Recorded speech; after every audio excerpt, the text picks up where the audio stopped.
এই প্রথম দীঘার সমুদ্রে দুটো রামধনু দেখতে পেলাম। নিশ্চয়ই আপনারাও দেখতে পাচ্ছেন, খুব সুন্দরভাবে পরিষ্কার বোঝা যাচ্ছে দুটো রামধনু। আশা করি আপনাদের সকলের ভালো লাগবে। একদম পরিষ্কারভাবে ভিডিওটা নিলাম।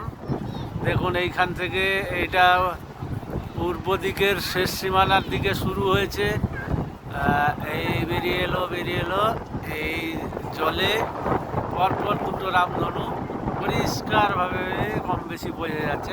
দারুণ ব্যাপার, দুটোই কম বেশি বোঝা যাচ্ছে।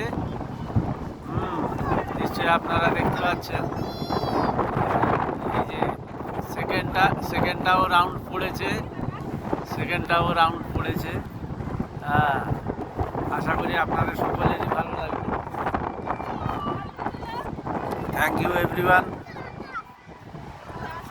কার কেমন লাগলো অবশ্যই জানাবেন। Thank you.